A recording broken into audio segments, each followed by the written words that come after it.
জীবনে যে কোনো শখ বা আহ্লাদ পূরণের সুনির্দিষ্ট একটা সময় আছে। সঠিক সময়টা একবার পেরিয়ে গেলে শখ হয়তো পূরণ হয় ঠিকই, তবে তৃপ্তিটা ঠিক পাওয়া যায় না। যেটা আপনার 25 বছরে পাওয়ার কথা, সেটা যদি 50 বছরে পান, সেই মনটা কি তখন থাকবে না। 17 বছর বয়সে যে বার্গারটা বিরিয়ানিটা খেতে অমৃতের মতো লাগে, 27 বছর বয়সে সেটা ভালো নাও লাগতে পারে।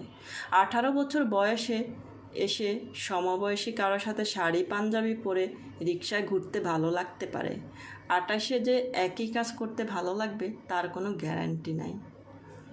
19 বছর বয়সে বিশ্ববিদ্যালয়ের সেকেন্ড ইয়ারে বন্ধুবান্ধব নিয়ে বান্দরবান ট্যুর দিলে যে আনন্দ পাওয়া যাবে, 29 বছর বয়সে সে আনন্দ নাও পাওয়া যেতে পারে।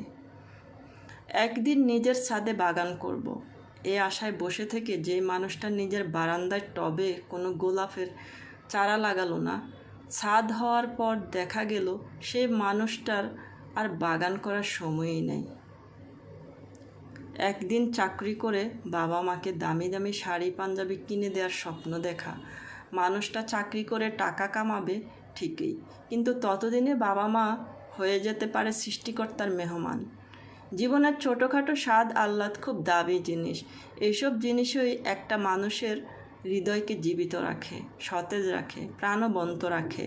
মানুষের হৃদয় একটু একটু করে মরে যায়, কাঠখোট্টা হয়ে যায় শখ পূরণের অভাবের হাহাকারে। এজন্য সময় থাকতে এইসব শখ পূরণ করে ফেলতে হয়। অনেক টাকা জমলে একদিন খাবো, এই চিন্তা না করে অল্প কিছু টাকা জমিয়ে এখনই খেয়ে আসুন সিলক্সের বার্গারটা কিংবা নাজিরা বাজারের কাচ্ছিটা। ট্রাস্ট মি, জীবনের সেরা তৃপ্তিটা পাবেন। দেরি না করে পছন্দের মানুষটাকে আজকেই রিক্সা ডেটের অফারটা দিয়ে দেখুন। রাজি হলে শাড়ি পাঞ্জাবি পরে হুড খোলা রিক্সায় বৃষ্টিতে ভিজতে ভিজতে ঢাকা শহর ঘুরে বেড়ান। পকেটে কিছু টাকা হলেই বন্ধুর ঘাড়ে হাত রেখে বলে বসুন, চল বেটা, বান্দরবান যাব, আজকেই যাব, এক্ষুনি যাব, ব্যাগ গোছা, চিটাগাঙ্গের ট্রেন ধরতে হবে, নিজের ছাদে বাগান হবে। এই আশায় বসে না থেকে ভাড়া বাসার বারান্দায় টবেই লাগিয়ে ফেলুন পছন্দের গোলাপের চারাটা। টিউশনির টাকায় কম দামেই কিনে ফেলুন বাবা মায়ের জন্য শাড়ি পাঞ্জাবিটা। হোক না সুতি, শখ পূরণটাই বড় কথা। মনে রাখবেন, একদিন সব হবে।